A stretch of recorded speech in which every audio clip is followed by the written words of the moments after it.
Tavion Ricks stepped out of his charcoal-gray Toyota Highlander, the engine ticking softly as it cooled in the morning sun of Lexington, Kentucky.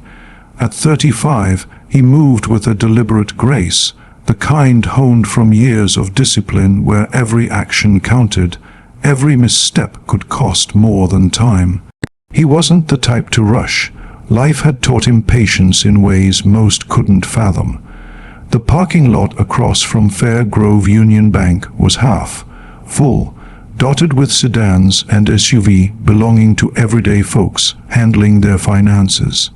Tavion adjusted the manila folder under his arm, containing the wire transfer forms he'd meticulously filled out the night before. This was for Ariel, his little sister, starting her first semester at Northern Arizona University. Books, dorm fees, a meal plan, it all added up to $10,000, money he'd scrimped and saved from his cybersecurity consulting gigs. She hadn't asked, but he knew the stress lines on her face from their video calls. This was his way of easing them. The bank's glass doors reflected the clear sky as he approached, his reflection showing a man in a simple button-down shirt, khakis, and polished shoes.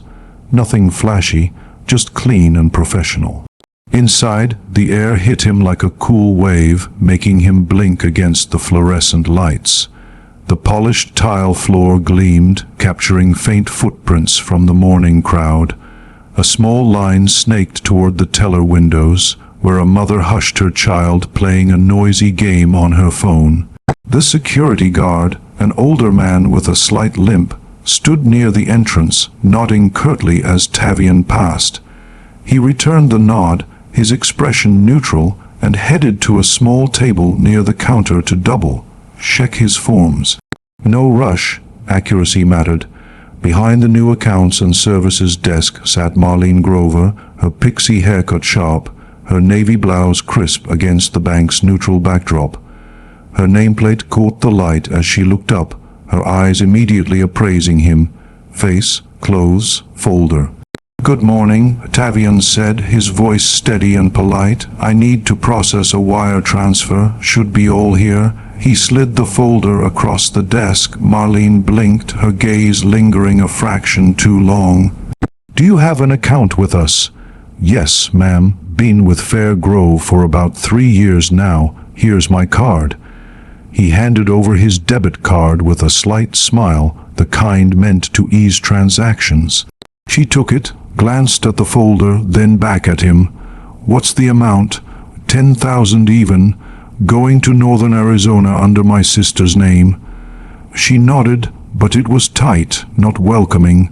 Something in her posture shifted, a subtle tension. "I'll need your ID as well." "Of course." Tavion pulled out his wallet, producing his Virginia driver's license and a second government-issued photo ID, not military, but from an agency close enough to evoke authority. He handed them over without fanfare. Marlene took the IDs and retreated to her desk, her low heels clicking against the tile. Tavion remained standing, pulling out his phone to check a text from Ariel.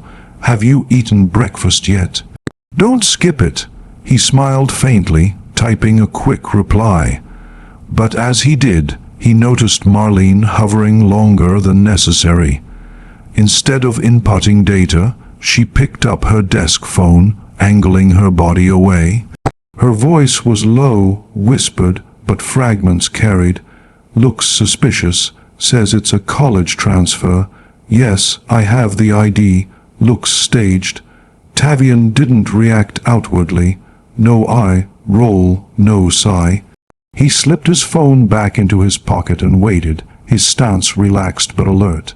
He'd encountered this before in different cities, different faces, the same underlying pattern. Customers began glancing over. An older couple near the deposit boxes whispered. The security guard straightened, his hand near his radio. Marlene returned, her face composed but strained. "It'll be just a few more minutes. We're running a secondary verification process. Standard procedure." Tavion nodded politely. "Sure thing." He didn't believe it, but causing a scene wasn't his style. His mother had raised him better, to respond with composure, not confrontation. He took a seat in the lobby, crossing his legs, hands clasped over his knee. A poster behind him advertised home equity loans, a grinning man holding house keys. Tavion let his gaze wander, calm on the surface, but internally mapping scenarios. He sensed the shift in the room, the way eyes darted, the subtle buffer forming around him. Marlene's earlier call hadn't been to a colleague. Through the reflection in a glass panel, Tavion saw her lips moving, her finger twisting the phone cord. A telltale nervous habit. She shielded her mouth, but words slipped. African-American male, early to mid-30s. IDs look clean, but too clean. You know what I mean. No, not local, out-of-state license. No disturbance, calm, but it feels off. Better safe than sorry.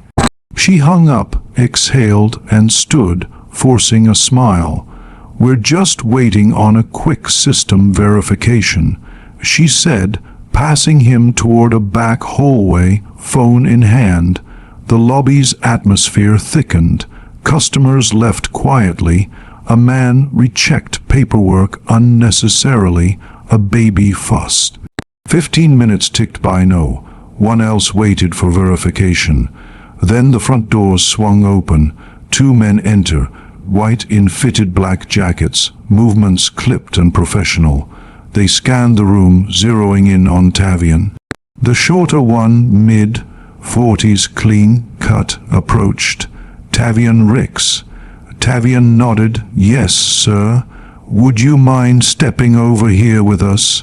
Just a couple of questions. Won't take long. Customers froze. A purse slipped from a shoulder. The security guard hesitated. Tavion stood slowly, hands visible. I'm sorry, can you tell me what this is about? Just a standard inquiry. You're not under arrest. Tavion followed to a side office, noting Marlene's empty chair. Inside, a desk, chairs, fake plant. The taller agent closed the door. Have a seat. Tavion remained standing. I'd like to know why I was pulled aside before I sit. The shorter agent, Dominic Farrell, pulled a notepad. You came in to make a wire transfer.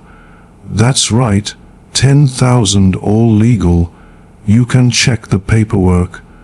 Do you have identification? I gave it to the bank manager, but I have digital copies on my phone if needed. Dominic raised an eyebrow. Digital copies? I work in cybersecurity. I keep backups. Want me to show you? A pause. The taller agent, Reuben Dantley, sat. Mr. Ricks, where are you employed? I didn't say, but if you're asking, I'm a cybersecurity consultant, independent contractor, former Navy Signals Intelligence. Want the resume too? Dominic stopped writing. What was your last assignment? Tavion eyed them. Before I answer, I want to know who requested this check. Silence spoke volumes. Back in the lobby, tension mounted. Whispers spread. The woman in red turned to a young man. Did you see that? He didn't do anything. Marlene returned, flushed, straightening papers, avoiding eyes. Trina Bowles, a college sophomore depositing a check, started recording discreetly. A young black man in maintenance uniform asked the teller if everything was all right. She distractedly said yes. Inside, Tavion sat reluctantly. Your name flagged a concern, Dominic said, following protocol. Interesting protocol, Tavion replied, arms crossed. The laptop beeped. Reuben's eyes widened at the Department of Defense file. Clearance history, missions, commendations. Ricks, you worked Project Ice Wall out of Maryland. Tavion nodded. NSA Liaison 2019, Counter-Intrusion Program. Dominic exhaled. Yeah, I remember you now. Both agents shifted, less assured. In the lobby, Trina captured Marlene at her desk. Whispers grew. The security guard checked the time. The agents emerged with Tavion. No cuffs, just respect. Dominic addressed him. "Sir, I apologize for the inconvenience. It was a misunderstanding. Your background is impressive." Tavion didn't smile. "Misunderstanding's one word for it." Then Dominic saluted formally. Gasps echoed. The woman dropped her checkbook. Trina's hand trembled. Marlene paled. Tavion walked out slowly, seen, leaving uncertainty behind. As Tavion stepped into the sunlight, the bank's doors closing behind him with a soft whoosh, the weight of the moment lingered like an echo. He didn't look back, didn't need to. The shift in the room had been palpable, a collective realization hanging in the air. His Highlander waited across the street, unchanged, but everything felt different. He slid into the driver's seat, folder on the passenger side, and took a deep breath. The transfer wasn't processed yet, but that could wait. The interruption had revealed more than any transaction. His phone buzz. Daryl again. Everything good. He typed back, "All set. Talk soon. No need to worry her with details." Inside the bank, the lobby thawed slowly from its frozen state. Whispers turned to murmurs, then full conversations. The woman in red picked up her checkbook, shaking her head. "That was something else," she said to no one in particular. Trina Bowles stopped recording, her heart pounding. She reviewed the footage. 45 seconds of raw truth. The agents emerging, the apology, the salute. Without hesitation, she uploaded it to social media. Caption: "Man saluted by FBI after bank manager calls them on him for no reason. Real time." She didn't expect much, just wanted it out there. Marlene Grover sat at her desk, hands trembling slightly as she straightened papers. The agent's words replayed. "The only thing off here is your judgment." She swallowed hard, glancing around. Eyes met hers, accusing, curious. The security guard avoided her gaze. The tellers busied themselves. Kendra Wells, the young teller, watched from behind the counter, a mix of vindication and pity. She'd seen Marlene's patterns before, the extra scrutiny on certain customers, the gut feelings that always seemed targeted.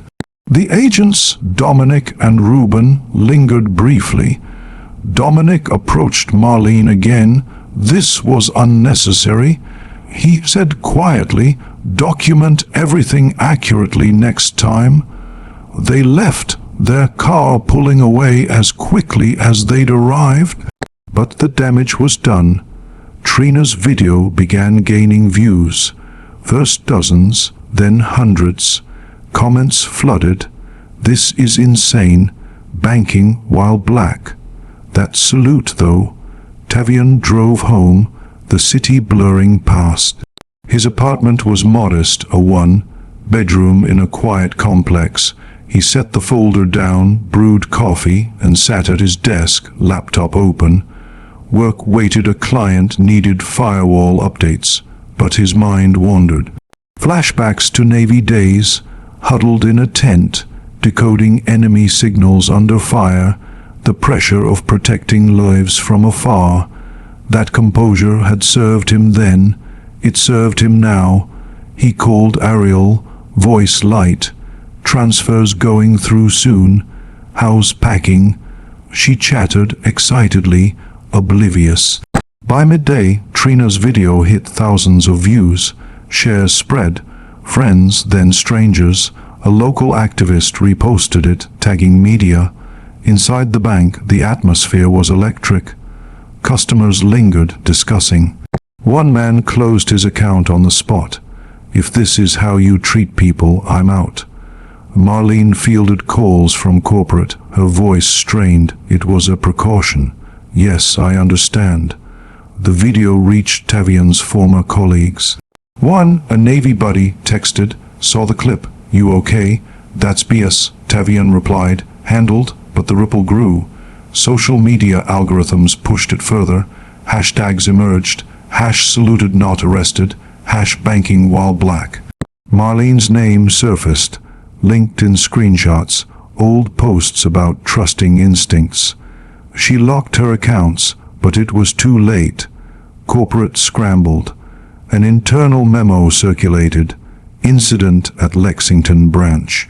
Review protocols. Marlene was placed on leave by afternoon, escorted out with a box. Kendra watched, whispering to a co-worker about time. The branch quieted, but the online storm raged. Tavion stepped out for lunch, unaware of the virality. At a deli, a stranger nodded respectfully. Word was spreading locally. Back home, his phone exploded with notifications. He watched the video, expression unchanging. Ariel called. "Bro, is this you? What happened?" He downplayed. "Misunderstanding, all good now." As evening approached, views hit millions. News outlets picked it up, local stations first, then national. Interviews with Trina, it was surreal. Politicians commented. Watchdogs released quick reports on branch biases. Donations started for Ariel's fund, though unnamed yet. Tavion posted the photo with Ariel. "She got her books, that's all I wanted, quiet but powerful." The sun dipped lower, casting long shadows over Lexington as the day wound down. Tavion Ricks sat on his balcony, coffee in hand, watching the neighborhood settle. The incident felt distant now, though its echoes reverberated online. His phone vibrated incessantly, messages from old friends, strangers offering support. He scrolled briefly, then set it aside. Silence was his choice. He'd spoken through actions all day. Trina Bowles, back in her dorm, refreshed her post obsessively. Views soared, journalists called. She turned down most, posting, "Not about me." About what happened, but the conversation she sparked grew. Stories poured in from others, similar bank encounters, unchecked biases exposed. At Fair Grove's corporate office, executives huddled in emergency meetings. Statements drafted. "We take this seriously." Employee on leave, but public demand mounted. Boycotts threatened, accounts closed. Marlene, at home, stared at her phone, notifications off. Regret mingled with defensiveness. She drafted apologies, deleted them. Her world shrank as scrutiny intensified. Tavion fielded a call from a lawyer, potential suit. He declined, "Not now." Instead, he video called Ariel, helping with her schedule. "You're gonna crush it," he said. She sensed more. "Thanks for everything." He smiled genuinely. By nightfall, the story peaked. National news loops, panel discussions compressed into evening broadcasts. Tavion's Navy photos circulated, memes evolved. A scholarship fund in his name launched informally via Ariel's post, donations trickling. Tavion recorded his short video in the car with Ariel, waiting for takeout. "What happened wasn't new. I stayed calm because I've had to." Uploaded, it spread rapidly, resonating in its sincerity. As the day ended, Tavion reflected. One ordinary morning had unveiled truths, shifted perspectives. No revenge needed. The story's power lay in its quiet revelation. He turned off his phone, the city lights flickering, ready for whatever came next. But for now, peace in the silence. If you liked this story, please like, subscribe, and share it with others so they can learn something from it too.